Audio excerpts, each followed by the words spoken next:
I will give you the keys of the kingdom of heaven.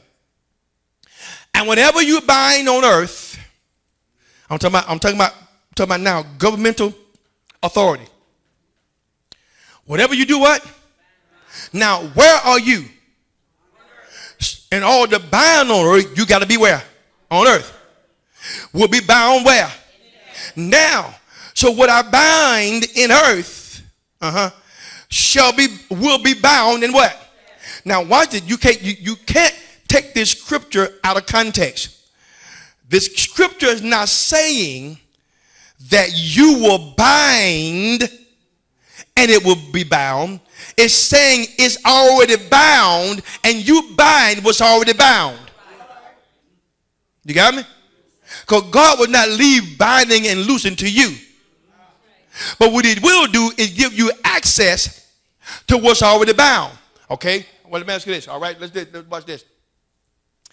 How many of you have bought a loaf of bread?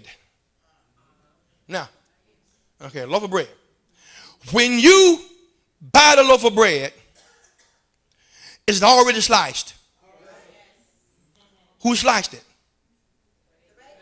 The bakery.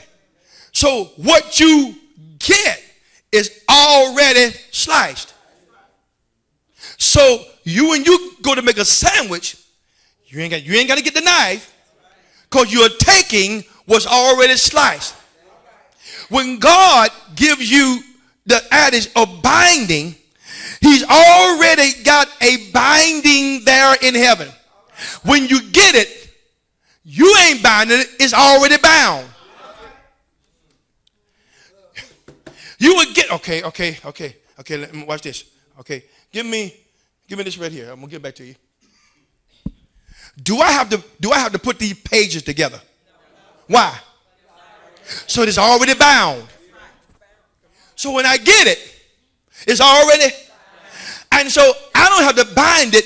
I just, watch this now. I know that the store has books that are already. So when I go to the store, I'm not looking for loose pages. I'm looking for a book that's what? So when you go to God's laws, you ain't trying to find what's bound. You find what's already. And that now, how do I know that? Because you gave me keys to get into the mansion or the realm of abode to look and see what is already bound. And then to loose what's already loosed. You got me? So I'm not doing the loosing and binding. I'm getting what's already loosed. I'm getting what's already bound. Got me? Now let's go back to Luke 9:1. Let's do some study. Okay, I hope y'all are following me. I want to encourage you tonight. Now, Luke 9:1, let's go a little bit further. Now, the 12, so he's going to change now to the apostolic. The apostolic means the government of God, the empowerment of God. Nobody says, he says disciples. The word disciples there comes from the Greek word that means moth, or to think something through. To do what? To think something through. Now, so when God gives you the ability to be a disciple, go to Philippians 2:5. Okay? Let this mind, come on, be in you, which was also what? Okay, which means that you can have the mind of who? Okay, let's go to the let's go to 1 Corinthians 2:16. I'm going to show you here where you got to move from this place of thinking life and the abundance of life is money. No, baby, it is the empowerment and the government of God. Now, for who has known the mind of Christ? Or who has known the mind of the Lord, that he may instruct him. But we have.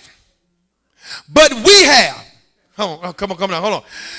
When you become a believer, you ain't trying to get. You have the what? Put your hand to your head and say, I have the mind of Christ. Therefore, if I have a mind, I think things through just like he does, which means I'm his disciple.